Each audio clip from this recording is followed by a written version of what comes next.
सर्वभारतीय स्तर में university ranking प्रकाश होउछि। NIRF पक्षरु university ranking रो प्रकाश करा जाउछि। केंद्र शिक्षा मंत्री धर्मेंद्र प्रधान विभिन्न विश्वविद्यालय रैंक को उन्मोचन और हमारी अपेक्षा है आने वाले दिनों में शिक्षा विभाग तथा अन्य विभागों के साथ एग्रीकल्चर, हेल्थ, ये सारे विभागों की जो एजुकेशनल इंस्टीट्यूशन है, ये सारे इस फ्रेमवर्क में धीरे धीरे आए।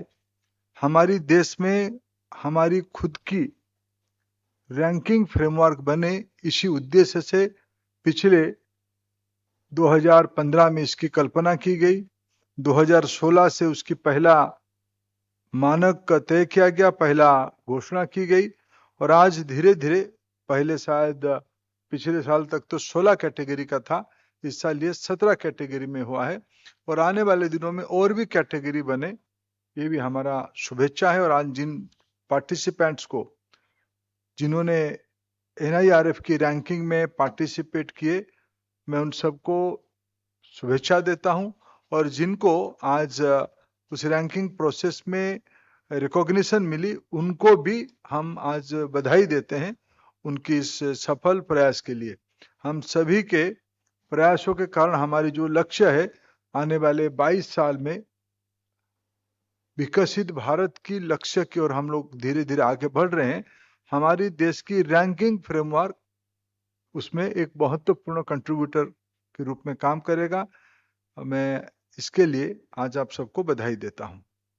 मित्रों, हमारे देश में हायर एजुकेशन में 2014-15 में लगभग 3.5 करोड़ से कम स्टूडेंट थे, जो बढ़ के आज लगभग 4.5 करोड़ हो गए हैं और इसकी लक्ष्य आने वाले 2030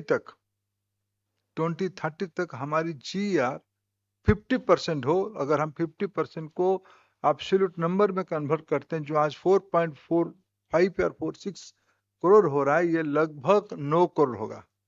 माने हमें आने वाले 5 साल में डबल जंप करनी है, नंबर की दृष्टि से, केवल नंबर नहीं, उसकी क्वालिटी की दृष्टि से। एनईपी ने उसके लिए कई सारा विषय को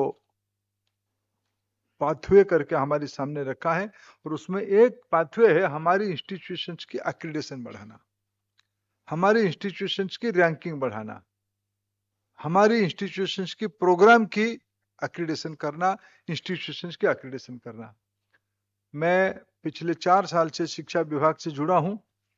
मेरा जो ऑब्जर्वेशन है, उस ऑब्जर्वेशन में हमें कुछ इंस्टीट्यूशंस हमारी ग्लोबली भी रिकॉग्नाइज्ड हैं।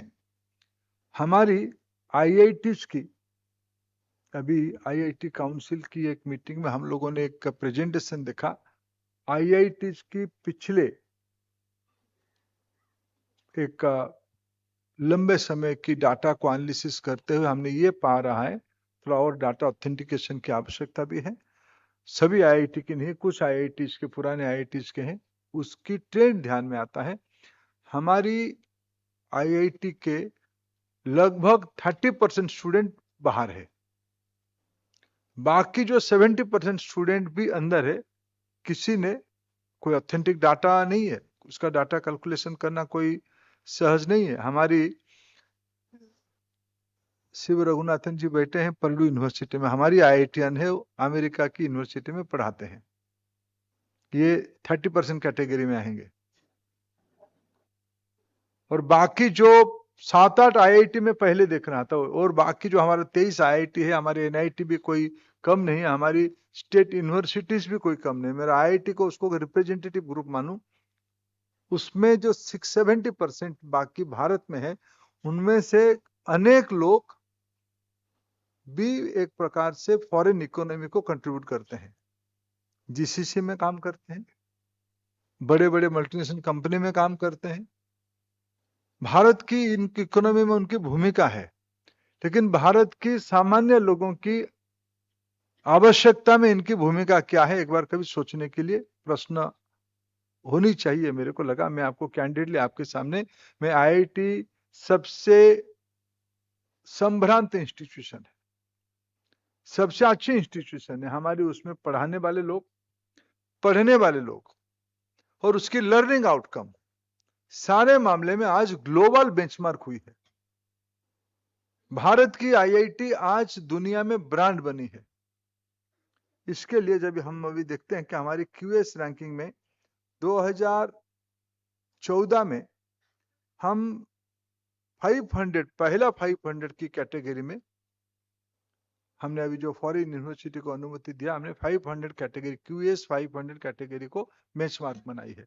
हम अगर खुद को उसमें से परखते हैं तब हमारी 2014 में 11 इंस्टीट्यूशन थे, जो आज बढ़ के लगभग 46 इंस्टीट्यूशंस 54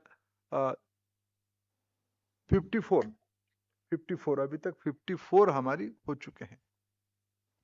हमारी टाइम्स हायर एजुकेशन रैंकिंग में भी 2019 में 2019 में हमारा नंबर 49 था, जो अभी बढ़ के 2025 में 113 हुआ है। हमारी आईआईएम और बिजनेस स्कूल भी कुछ कम काम नहीं कर रहे हैं। हमारी 6 आईआईएम और 2 अलग मैनेजमेंट बी स्कूल हमारी financial times global MBA ranking में पहला 100 के अंदर, यानी 8 इंस्टीट्यूशन हमारी पहला 100 के अंदर है। ये सब हमारी एक इंडिकेटर है। लेकिन हमारी और भी एक इंडिकेटर है, हमारी देश में लगभग 50,000 हायर एजुकेशन इंस्टीट्यूशन है। उस 50,000 में भले ही अनिल जी को और नासा जी को लग रहा होगा हमारा क्वांटम जंप हुई है, हमारी 14,000 एप्लीकेशन आए हैं, यूनिक इंस्टीट्यूशंस 7,000 आए हैं। ये तो हमारे आईआईटी मद्रास 5 ले लिया उनमें से। आपके सॉफ्टवेयर तो आईआईटी मद्रास मैनेज नहीं कर रहा है। ऐसे हमारा मद्रास आईआईटी अच्छा आईआईटी है, अच्छा करें, हमारा अनेक अनेक शुभेच्छा है। लेकिन मेरा जो मूल प्रश्न है एक्रीडेशन के बारे में, मैं अभी यहाँ उल्लेख नहीं करूंगा, ये आज रैंकिंग की बात हो रही है। हमारी देश में रैंकिंग एक्रीडेशन इसकी कोई ऑल्टरनेटिव नहीं है। और हमारी ये जो रैंकिंग आज हो रहा है और एक्रीडेशन में तो थोड़ा डाटा पॉइंट्स के ऊपर होता है, उनमें से भी हम धीरे धीरे मैच्योरिटी हमारी बढ़ रही है। हम खूब शीघ्र नया एक्रीडेशन मैकेनिज्म आपके सामने रखेंगे। उसमें कई प्रकार की पब्लिक कंसल्टेंसी के कारण, स्टेक होल्डर कंसल्टेंसी के कारण उस पर कई सुझाव आते रह रहा है, उसको आते जा रहे, तो उसको अकोमोडेट करने की आवश्यकता है। लेकिन फिर भी मैं कहूँ, एक्रीडेशन की एनालिसिस करने में थोड़ा डाटा पॉइंट है। हमारी अपेक्षा है कि हम देश में वन डाटा वन नेशन की थ्योरी में जाएंगे। डाटा क्या क्या रहनी चाहिए, आप ओपन टू आइडिया है। मैं सबको प्रश्न भी पूछता हूँ, सबको सुझाव भी मांगता हूँ। विनीत जी उस काम पे व्यक्तिगत रुचि लेके काम कर रहे हैं। हम जल्द ही उस पोर्टल को, प्लेटफॉर्म को लोगों के सामने, आप लोगों के सामने रखेंगे। लेकिन उसमें से क्या, मैं विनीत जी आपसे ये अपेक्षा रखूंगा, प्रारंभिक दिनों में आप उसको संशोधन करने की मानसिकता पे रखोगे। सरकार में एक दिक्कत क्या होती है, जब एक बार घोषणा हो जाती है, कमा हो जाती है गलती से, तो 6 साल रहेगा। 7वां साल में एक बार एक एक्सपर्ट कमेटी बैठेगी, फिर उसमें से 28 मीटिंग होगी, फिर उसके बाद रिकमेंडेशन होगा, फिर विभाग में उसको समीक्षा किया जाएगा, फिर उसके बाद रखा जाएगा। इसीलिए मैं आपको इस पर थोड़ा, हमें एकेडमिक्स को ऑटोनॉमी देना है, हमको ओपन माइंड पे काम करना पड़ेगा। आप डाटा की पोर्टल खूब शीघ्र पब्लिक डोमेन में रखो, सुझाव उनसे एक्सपेक्ट करो, और फिर एक समय में और 3-4 महीने के बाद हम उसको लॉक करें। कम से कम मैं अगले एकेडमिक ईयर्स तक, मैंने आज हम सितंबर की फर्स्ट वीक में है, हम लोग उसको प्रिलिमिनरी फॉर्मेट हम आने वाले दिसंबर की पहले उसको रखें, आगे फिर 2-3 महीने में उसको संशोधन करके फरवरी तक उसको फाइनल रखें। तो 1 महीने के अंदर हम कोशिश करें देश की एकेडमिक इंस्टीट्यूशंस अपने डाटा, ऐसे आपके हायर एजुकेशन की जो स्टूडेंट टीचर आईएस पोर्टल है, इस आईसे पोर्टल है, आईसे पोर्टल का ये थोड़ा और एलाबोरेटिव और थोड़ा व्यापक होगी।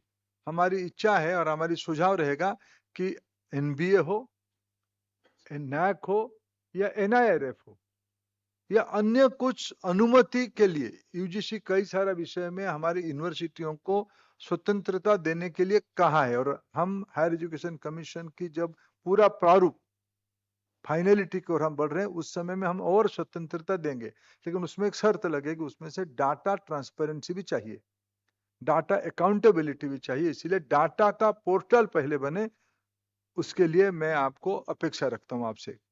अभी हम लोग एनआईआरएफ में, जब मैं एनआईआरएफ में देखता हूं, मैं भी 2-3 साल से आ रहा हूं, जिनको प्राइज मिलता है, जिनको रिकॉग्निशन होता है, वही लोग आते हैं। जिनको रिकॉग्निशन नहीं मिल पाते, वो कल परसों मेरे को मेल लिखेंगे, नहीं तो फिर कभी मिलेंगे तो थोड़ा पहले 10-15 मिनट नाराजगी दिखाएंगे, फिर कहेंगे कि एनआईआरएफ की ये 4 चीज छूट गया था। फिर मैं सचिव महोदय को या एनआईआरएफ की अथॉरिटी को, अनिल जी जैसे मित्रों को कहूंगा कि भाई देखो ये 2-3 छुट्टी, ये थोड़ा एक इवोल्यूशनरी प्रोसेस में है। अभी भी हम लोगों के पास उसकी कोई डाटा पॉइंट पे हम एनालिसिस नहीं करते हैं, हमारी अभी परसेप्शन ही पे ही है। एनआईआरएफ को मैं एक आत्मसमीक्षा के लिए सुझाव देता हूं, अभी भी हमारी डाटा एनालिटिक्स के ऊपर नहीं है, हमारी ये परसेप्शन पे है। हमारी, देखो जिनको नहीं मिला इनसे, जो पहाड़ी जी को नहीं मिला इस बार, त्रिची को मिल गया, इसीलिए पहाड़ी जी जोर से कहा हाँ ठीक बात है। ऐसे मनुष्य की स्वभाव है, जो बात मन को आता है वही ठीक लगता है, ये तो ह्यूमन टेंडेंसी है। लेकिन मैं भी इसको सहमत हूं, इसको धीरे धीरे देखो, हमको डाटा ड्रिवन करना पड़ेगा। डाटा में भी विचित्रता है। हमारी नैक में एक बार हमारे ड्यू के वीसी, शायद वो कहीं किसी में 1 नंबर नहीं हुई, इसलिए आए ही नहीं हो, तो उनके कॉलेज को भेज दिया, कॉलेज सब 1 नंबर हुए ड्यू के। एक बार वीसी हमको कहे ड्यू के, साहब देखो मैं नैक में A+ हूं या A हूं, A+ हूं, लेकिन कोई प्राइवेट यूनिवर्सिटी A++ है, क्योंकि मेरे जो डाटा है, मैं सरकारी संस्था हूं, मेरे स्कॉलरशिप, मेरा फीस स्ट्रक्चर, अभी नैक ने एक रखा है भाई, फीस स्ट्रक्चर के ऊपर आपका एक वेटेज है। सरकारी इंस्टीट्यूशंस में फीस स्ट्रक्चर तो सरकार की जिम्मेदारी है, कि हमारे देश की व्यवस्था, वेलफेयर स्टेट में हमने सरकार की स्पॉन्सरशिप में बच्चों को पढ़ाते हैं। लेकिन नैक की, कभी मैंने पूछा था ये एनबीए क्या है, मैं नया नया मंत्री में अभी पूछूंगा तो आप मेरे ऊपर हंस दोगे। मैं नया नया मंत्री, एनबीए क्या, मैंने एनबीए की बैकग्राउंड पूछा कि वाशिंगटन अकॉर्ड से हमको एनबीए करना पड़ता है। कभी सोचना चाहिए हम उस जाल में फंसना चाहिए कि नहीं फंसना चाहिए। क्या हम भारत के एनआईआरएफ को मजबूत नहीं कर सकते हैं क्या? आज भारत के पास हमने तय किया, हम डिजिटल दुनिया बनाएंगे। हम डिजिटल दुनिया में, आज दुनिया की 50% स्पेस हमारे पास है। भारत के पास जितना डीपीआई है, डिजिटल पब्लिक इंफ्रास्ट्रक्चर, जो आपने बनाई है, बनाने वाले सब आप हो। कभी कभी हमारी देश की वैज्ञानिक उपलब्धि जब होती है, उस उपलब्धि के पीछे आप ही रहते हो, लेकिन आप फोटो के पीछे 3-4 लाइन के पीछे खड़े हो जाते हो। जो लोग आपको पैसा देते हैं आपको बनाने के लिए, आगे आ जाते हैं। हमारी शिक्षा समूह की एक वो मर्यादा है, कोई भी चीज नवाचार में हमारी भूमिका है, लेकिन उसको कैसे व्यवस्थित उपस्थापित करना, प्रेजेंटेशन करना, इसमें हमारी एक गैप है। हमारी एनआईआरएफ की मान्यता क्यों ऊपर नहीं, उसको क्यों हम एक्सेप्टेबल नहीं बनाएंगे? पिछले 10 साल से हमने सफलता के साथ सक्सेसफुली उसको एस्टेब्लिश किया है, फिर भी हमारी इंस्टीट्यूशंस की अराउंड 50,000 से 7,000 तक हम आए हैं लगभग, और हमको हम 15-17% या 20% तक पहुंचे हैं।